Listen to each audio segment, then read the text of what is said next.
शेखर एक सम्मानित और देश विदेश में काफी प्रसिद्ध राजकीय पत्रकार थे। देश की राजकीय घटना पर उनकी अच्छी खासी पकड़ मानी जाती थी।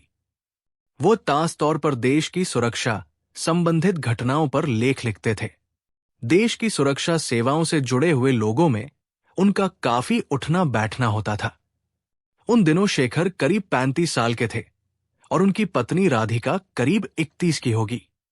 शेखर और उनकी पत्नी राधिका उनकी एक संतान के साथ एक आर्मी हाउसिंग कॉलोनी में किराए के मकान में रहने के लिए आए थे। उनका अपना घर नजदीक की कॉलोनी में ही निर्माणरत था। शेखर की बीबी राधिका करीब 31 की होते हुए भी 25 साल की ही दिखती थी। खान पान पर कड़ा नियंत्रण और नियमित व्यायाम और योग के कारण उसने अपना आकार एकदम फिट रखा था। राधिका का चेहरा वयस्क लगता ही नहीं था। व्यवहार और विचार में आधुनिक होते हुए भी राधिका के मन पर कौटुंबिक परंपरा का काफी प्रभाव था।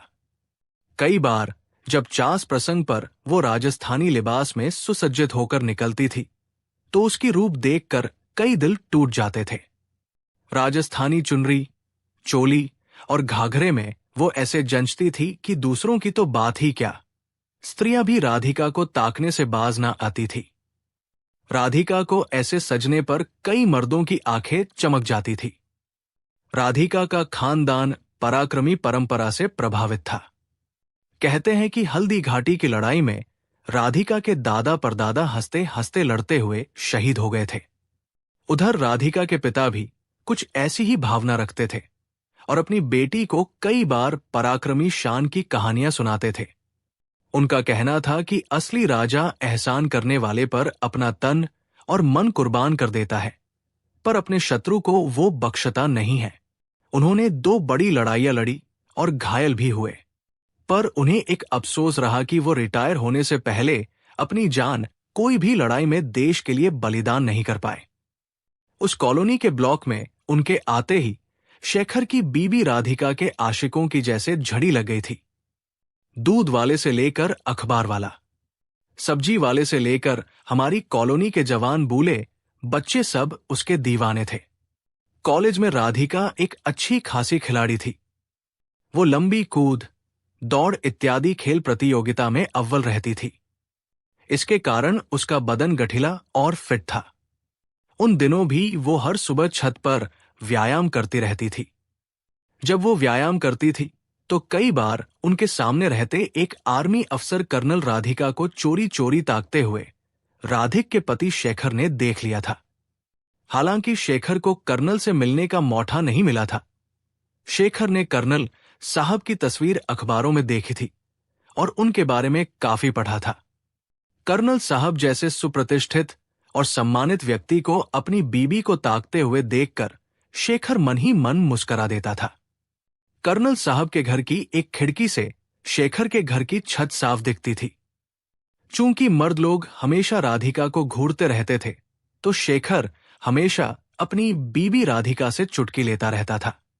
उसे छेड़ता रहता था कि कहीं वो किसी छैल छबीले के चक्कर में फंस ना जाए। राधिका भी अपने पति शेखर को ये कहकर शरारत से हंसकर उलाहना देती रहती कि अरे शेखर, अगर तुम्हें ऐसा लगता है कि दूसरे लोग तुम्हारी बीबी से ताक झांक करते हैं, तो तुम अपनी बीबी को या ताक झांक करने वालों को रोकते क्यों नहीं? यदि कहीं किसी छैल छबीले ने तुम्हारी बीबी को फांस लिया, तो फिर तुम तो हाथ मलते ही रह जाओगे। फिर मुझे ये ना कहना कि अरे ये क्या हो गया। जिसकी बीबी खूबसूरत होना तो उस पर नजर रखनी चाहिए।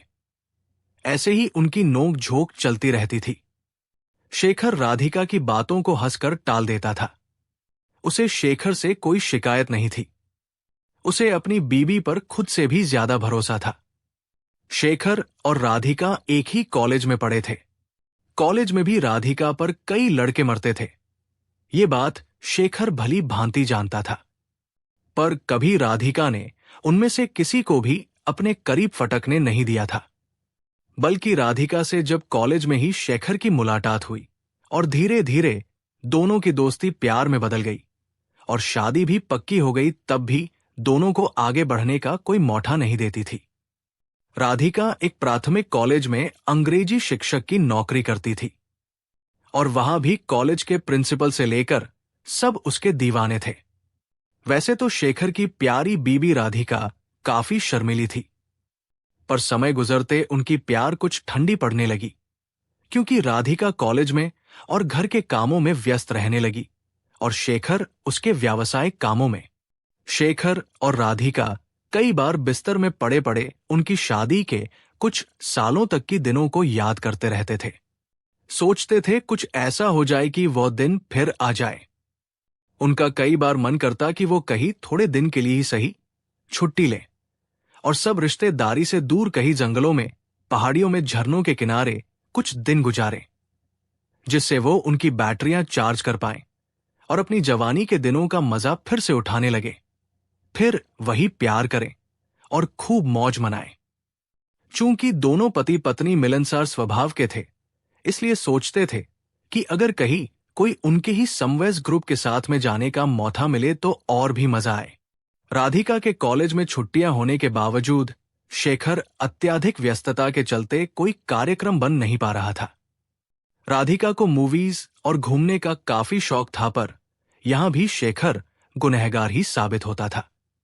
इसके कारण राधिका अपने पति से काफी नाराज रहती थी। शेखर को अपनी पत्नी को खुले में छेड़ने में बड़ा मजा आता था। अगर वो कहीं बाहर जाते तो शेखर राधिका को खुले में छेड़ने का मौका नहीं चुकता था। कई बार वो उसे सिनेमा हॉल में या फिर रेस्तोरां में छेड़ता रहता था। राधिका भी कई बार नाराज होती तो कई बार उसका साथ देती। नए घर में आने के कुछ ही दिनों में राधिका को करीब पड़ोस की सब महिलाएं भी जानने लगी, क्योंकि एक तो वो एकदम सरल और मधुर स्वभाव की थी, दूसरे उसे किसी से भी जान पहचान करने में समय नहीं लगता था। सब्जी लेते हुए आते जाते पड़ोसियों के साथ वो आसानी से हेलो हाय से शुरू कर कई बार अच्छी खासी बातें कर लेती थी। घर में शेखर जब अपने कमरे में बैठकर कंप्यूटर पर कुछ काम कर रहा होता था तो अक्सर उसे खिड़की में से सामने के फ्लैट में रहने वाले कर्नल साहब और उनकी पत्नी दिखाई देते थे। उनकी एक बेटी थोड़ी बड़ी थी और उन दिनों कॉलेज आया करती थी। कर्नल साहब और शेखर की पहली बार जान पहचान कुछ अजीबो गरीब तरीके से हुई। एक दिन शेखर कुछ जल्दी में घर आया तो उसने अपनी कार कर्नल साहब के गैराज के सामने खड़ी कर दी थी। शायद शेखर को जल्दी टॉयलेट जाना था। घर में आने के बाद वो भूल गया कि उसे अपनी गाड़ी हटानी चाहिए थी। अचानक शेखर के घर के दरवाजे की घंटी बजी। उसने जैसे ही दरवाजा खोला तो कर्नल साहब को बड़े ही गुस्से में पाया। आते ही वो शेखर को देखकर गरज पड़े, श्रीमान, आप अपनी कार को ठीक तरह से क्यों नहीं पार कर सकते? शेखर ने उनको बड़े सम्मान से बैठने के लिए कहा तो बोल पड़े, मुझे बैठना नहीं है। आपको समझना चाहिए कि कई बार कोई जल्दी में होता है तो कितनी दिक्कत होती है। आगे वो कुछ बोलने वाले ही थे कि शेखर की पत्नी राधिका, जो कुछ ही समय पहले बाथरूम से निकली ही थी, चाय बनाकर रसोई से चाय का प्याला लेकर ड्राइंग रूम में दाखिल हुई। राधिका के बाल घने, गीले और बिखरे हुए थे और उनको राधिका ने तौलिए में ढककर लपेट रखा था। राधिका का चेहरे की लालिमा देखते ही बनती थी। राधिका को इस हाल में देखते ही कर्नल साहब की बोलती बंद हो गई। राधिका ने आगे बढ़कर कर्नल साहब के सामने ही झुककर मेज पर जैसे ही चाय का कप रखा तो शेखर ने देखा कि कर्नल साहब की आंखें राधिका टिक गई। राधिका ने चाय का कप रखकर बड़े ही सम्मान से कर्नल साहब को नमस्ते किया और बोली, आप श्रेया जी के हस्बैंड हैं ना? बहुत अच्छी है श्रेया जी। राधिका की मीठी आवाज सुनते ही कर्नल साहब की सिट्टी पिट्टी गुम हो गई। वो कुछ बोल नहीं पाए। तब राधिका ने कहा, सर, आप कुछ कह रहे थे ना? कर्नल का गुस्सा सरिता की सूरत और शब्दों को सुनकर हवा हो गया था। वो झिझकते हुए बड़बड़ाने लगे, नहीं, कोई ताज बात नहीं, हमें कहीं जाना था तो मैं शेखर की और इशारा करते हुए बोले, श्रीमान से आपकी गाड़ी की चाबी मांगने आया था। आपकी गाड़ी थोड़ी हटानी थी। राधिका समझ गई कि जरूर उसके पति ने कार को कर्नल साहब की कार के सामने पार्क कर दिया होगा। वो एकदम से हंस दी और बोली, साहब, मेरे पति की ओर से मैं आपसे माफी मांगती हूं। वो है ही ऐसे, उन्हें अपने काम के अलावा कुछ दिखता ही नहीं। व्यावहारिक वस्तुओं का तो उन्हें कुछ ध्यान ही नहीं रहता। हड़बड़ाहट में शायद उन्होंने अपनी कार आपकी कार के सामने रख दी होगी। आप प्लीज बैठिए और चाय पीजिए। फिर राधिका ने मेरी ओर घूमकर मुझे उल्हाना देते हुए कहा, आपको ध्यान रखना चाहिए, जाइए और अपनी कार हटाइए। फिर कर्नल साहब की और मीठी नजर से देखते हुए बोली, माफ कीजिए, आगे से ये ध्यान रखेंगे, पर आप प्लीज चाय पीजिए और मेज पर रखे कुछ नाश्ते की चीजों की और इशारा करते हुए बोली, और कुछ लीजिए ना प्लीज। शेखर हड़बड़ाहट में ही उठे और अपनी कार की चाबी लेकर भागकर अपनी कार हटाने के लिए सीढ़ियों की और नीचे उतरने के लिए भागे। राधिका ठीक कर्नल साहब के सामने एक कुर्सी खिसकाकर थोड़ा सा कर्नल साहब की और झुककर बैठ गई और उन्हें अपनी और ताकते हुए देखकर थोड़ी शर्माई। शायद राधिका कहना चाह रही थी कि सर आप क्या देख रहे हैं, पर झिझकती हुई बोली, सर आप क्या सोच रहे हैं, चाय पीजिए ना, ठंडी हो जाएगी। राधिका को पता नहीं था उसे कर्नल साहब के ठीक सामने उस हाल में बैठा हुआ देखकर कर्नल साहब कितने बेचैन हो रहे थे। लेकिन राधिका का उल्हाना सुनकर कर्नल साहब ने अपनी नजर राधिका के ऊपर से हटाई और कमरे के चारों ओर देखने लगे। क्या बोले वो समझ नहीं आया, तो वो थोड़ी सी खिसियानी शक्ल बनाकर बोले, राधिका जी आपका घर आपने बड़ी ही सुंदर तरीके से सजाया है, लगता है आप भी श्रेया की तरह ही सफाई पसंद है। कर्नल साहब की बात सुनकर राधिका हंस पड़ी और बोली, नहीं जी, ऐसी कोई बात नहीं, बस थोड़ा घर ठीक ठाक रखना मुझे अच्छा लगता है। पर भला श्रेया जी तो बड़ी ही होनहार है, उनसे बातें करते हैं तो वक्त कहाँ चल जाता है पता ही नहीं लगता। हम जब कल मार्केट में मिले थे तो श्रेया जी कह रही थी एल, और फिर राधिका की जबान बेलगाम शुरू हो गई और कर्नल साहब उसकी हाँ में हाँ मिलाते बिना रोक टोक किए सुनते ही गए। वो भूल गए कि उनको कहीं जाना था और उनकी पत्नी नीचे कार के पास उनका इंतजार कर रही थी।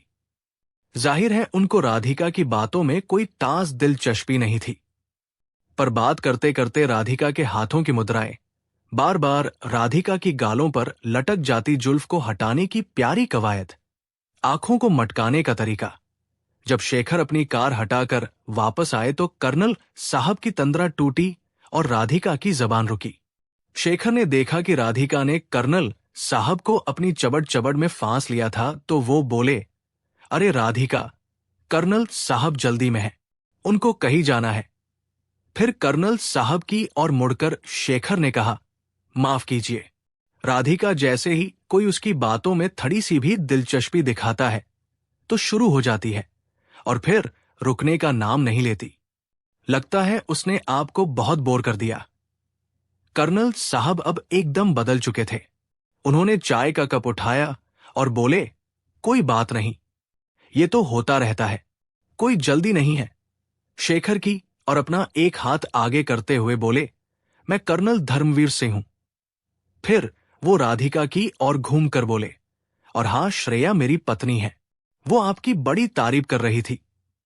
शेखर ने भी अपना हाथ आगे कर अपना परिचय देते हुए कहा, मैं शेखर वर्मा हूं, मैं एक साधारण सा पत्रकार हूं, आप मुझे शेखर कहकर ही बुलाइए।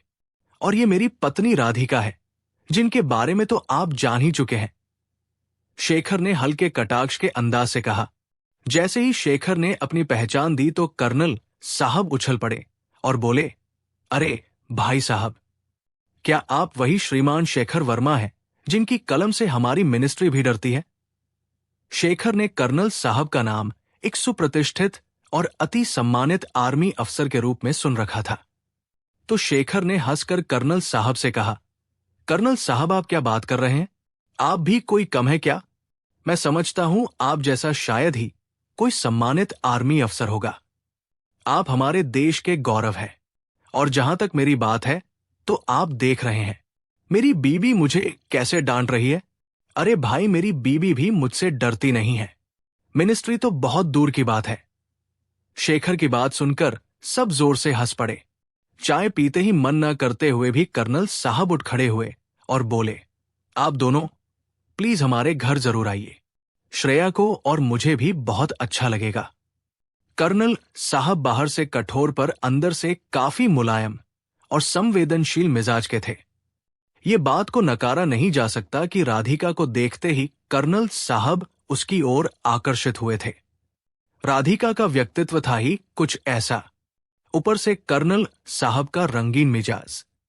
राधिका के खूबसूरती के अलावा उसकी सादगी और मिठास कर्नल साहब के दिल को छू गई थी। अपने कार्यकाल में उनकी जान पहचान कई अति खूबसूरत स्त्रियों से हुई थी। आर्मी अफसर की पत्नियां, बेटियां, उनके रिश्तेदार और कई सामाजिक प्रसंगों में उनके मित्र और साथीदार महिलाओं से उनकी मुलाकात और जान पहचान अक्सर होती थी।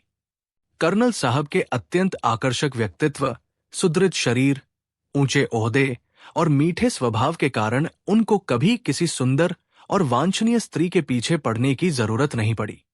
अक्सर कई बला की सुंदर स्त्रियां पार्टियों में उनको अपने ओर इशारा कर देती थी। धर्मवीर ने शुरुआत के दिनों में शादी से पहले कई युवतियों से रिश्ता था। उनमें से कई तो शादी होने के बाद भी अपने पति से छुपकर कर्नल साहब से मिलने के लिए लालायत रहती थी और मौठा मिलने पर मिलती भी थी। कर्नल साहब के साथ जो स्त्री एक बार मिलती थी, उसके लिए कर्नल साहब को भूल जाना नामुमकिन सा होता था।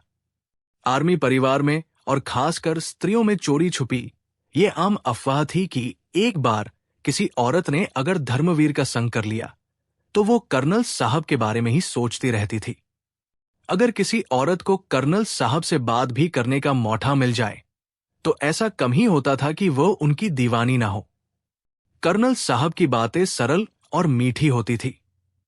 वो महिलाओं के प्रति बड़ी ही शालीनता से पेश आते थे, जिस कारण उनकी बातों में सरलता, मिठास के साथ साथ जोश, उमंग और अपने देश के प्रति मर मिटने की भावना सास प्रतीत होती थी। साथ में शरारत, मशखरापन और हाजिर जवाबी के लिए वो थास जाने जाते थे। सालों पहले की बात है, कर्नल साहब की शादी भी तो ऐसे ही हुई थी। एक समारोह में युवा कर्नल की जब श्रेया से पहली बार मुलाकात हुई तो उनमें ज्यादा बात नहीं हो पाई थी। किसी पारस्परिक दोस्त ने उनका एक दूसरे से परिचय करवाया और बस। पर उनकी आंखें जरूर मिली और आंखें मिलते ही प्यार दोनों ही तरफ से हो गया। कर्नल साहब को श्रेया पहली नजर में ही भा गई थी। श्रेया की आंखों में छिपी चंचलता और शौकपन धर्मवीर के दिल को भेद कर पार गई थी। श्रेया को देखकर उन पर जैसे बिजली ही गिर गई थी। कई दिन बीत गए पर उन दोनों की दूसरी मुलाकात नहीं हुई। धर्मवीर की नजरें जहां भी आर्मी वालों का समारोह या प्रोग्राम होता था, श्रेया को ढूंढती रहती थी। श्रेया का भी वही हाल था। श्रेया के नाक नक्श, चाल, वेशभूषा, शरीर का आकार और उसका अल्हड़पन ने उन्हें पहली ही मुलाकात में ही विचलित कर दिया। श्रेया ने भी तो धर्मवीर के बारे में काफी सुन रखा था। धर्मवीर से श्रेया की दूसरी बार मुलाकात आर्मी क्लब के एक सांस्कृतिक समारोह के दौरान हुई। दोनों में परस्पर आकर्षण तो था ही।